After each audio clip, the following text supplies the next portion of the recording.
Hello everyone, and welcome to Adult Story Time. Tonight I will be reading The Telltale Heart by Edgar Allan Poe.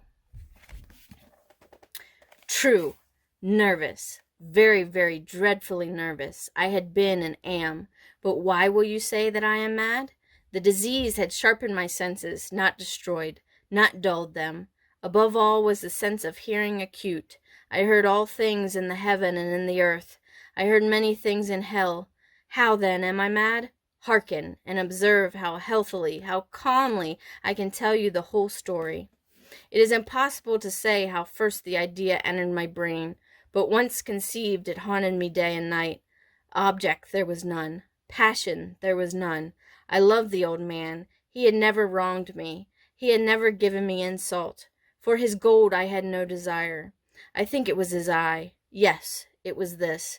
One of his eyes resembled that of a vulture, a pale blue eye with a film over it. Whenever it fell upon me, my blood ran cold, and so by degrees, very gradually, I made up my mind to take the life of the old man, and thus rid myself of the eye forever. Now this is the point. You fancy me mad. Madmen know nothing. But you should have seen me. You should have seen how wisely I proceeded, with what caution, with what foresight, with what dissimulation I went to work. I was never kinder to the old man than during the whole week before I killed him, and every night, about midnight, I turned the latch of his door and opened it, oh, so gently. And then, when I had made an opening sufficient for my head, I put in the dark lantern. All closed so that no light shone out, and then I thrust in my head. Oh, you would have laughed to see how cunningly I thrust it in. I moved it slowly, very, very slowly, so that I might not disturb the old man's sleep. It took me an hour to place my whole head within the opening, so far that I could see him as he lay upon his bed. Ha! Would a madman have been so wise as this? And then, when my head was well in the room, I undid the lantern cautiously. Oh, so cautiously. Cautiously, for the hinges creaked. I undid it just so much that a single thin ray fell upon the vulture eye. And this I did for 7 long nights, every night just at midnight, but I found the eye always closed, and so it was impossible to do the work, for it was not the old man who vexed me, but his evil eye. And every morning, when the day broke, I went boldly into the chamber, and spoke courageously to him, calling him by name in a hearty tone, and inquiring how he had passed the night. So you see, he would have been a very profound old man, indeed, to suspect that every night, just at 12, I looked in upon him while he slept. Upon the 8th night I was more than usually cautious in opening the door. A watch's minute hand moves more quickly than did mine. Never before that night had I felt the extent of my own powers, of my sagacity. I could scarcely contain my feelings of triumph, to think that there I was, opening the door, little by little, and he not even to dream of my secret deeds or thoughts. I fairly chuckled at the idea, and perhaps he heard me, for he moved on the bed suddenly, as if startled. Now you may think that I drew back, but no. His room was as black as pitch with a thick darkness, for the shutters were closed fastened, through fear of robbers, and so I knew that he could not see the opening of the door, and I kept pushing it on steadily. I had my head in, and I was about to open the lantern when my thumb slipped upon the tin fastening, and the old man sprang up in bed, crying out, "Who's there?" I kept quite still and said nothing. For a whole hour I did not move a muscle, and in the meantime I did not hear him lie down. He was still sitting up in the bed listening, just as I have done, night after night, hearkening to the death watches in the wall.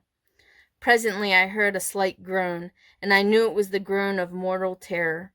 It was not a groan of pain or of grief, oh no, it was the low, stifled sound that arises from the bottom of the soul when overchanged with awe. I knew the sound well. Many a night, just at midnight, when all the world slept, it was welled up from my own bosom, deepening with its dreadful echo the terrors that distracted me. I say I knew it well. I knew what the old man felt and pitied him, although I chuckled at heart. I knew that he had been lying awake ever since the first slight of noise, when he had turned in the bed. His fears had been ever since growing upon him. He had been trying to fancy them causeless, but could not. He had been saying to himself, "It is nothing but the wind in the chimney. It is only a mouse crossing the floor, or it is merely a cricket which has made a single chirp." Yes, he has been trying to comfort himself with this suppositions, but he had found all in vain, because death, in approaching him, had stalked with his black shadow before him and enveloped the victim, and it was the mournful influence of the unperceived shadow that caused him to feel, although he never saw nor heard, to feel the presence of my head within the room. When I had waited a long time very patiently without hearing him lie down, I resolved to open a very, very little crevice in the lantern. So I opened it. You cannot imagine how stealthily, until at length a single dim ray, like the thread of the spider, shot from out of the crevice and full upon the vulture eye. It was open, wide, wide open, and I grew furious as I gazed upon it. I saw it with perfect distinctiveness, all a dull blue, with a hideous veil over it that chilled the very marrow in my bones. But I could see nothing else of the old man's face or person, for I had directed the ray, as if instinct, precisely upon the damned spot.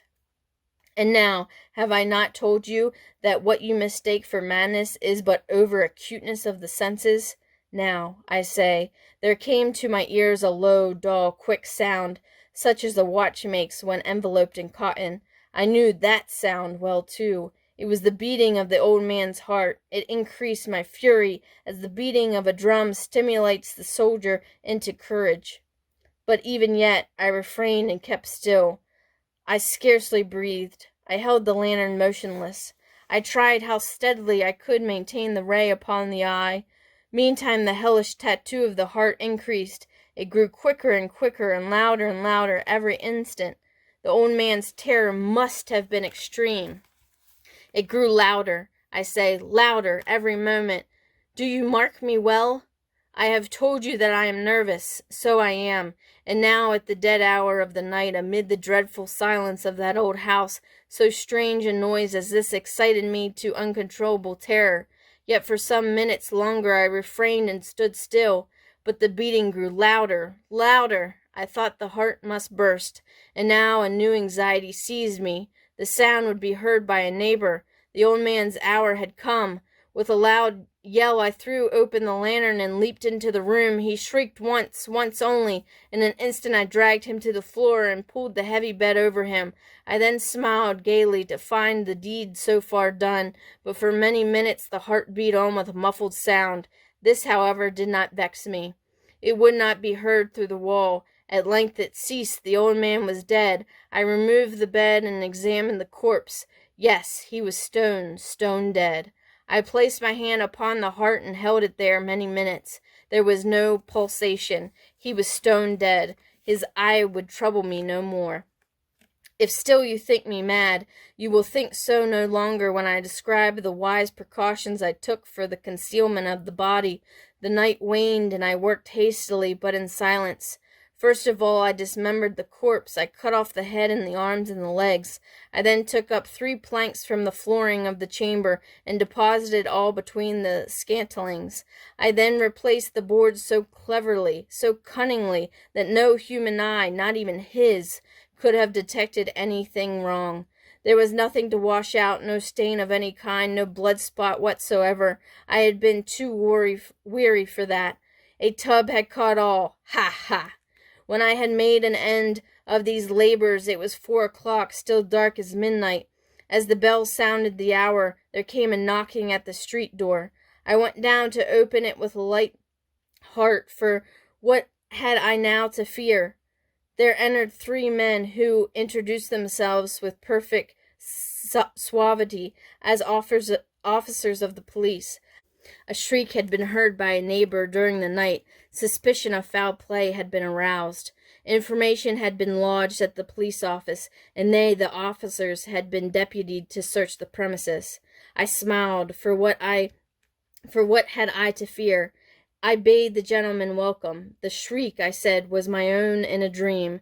The old man I mentioned was absent in the country. I took my visitors all over the house. I bade them search well. I led them, at length, to his chamber. I showed them his treasures, secure, undisturbed.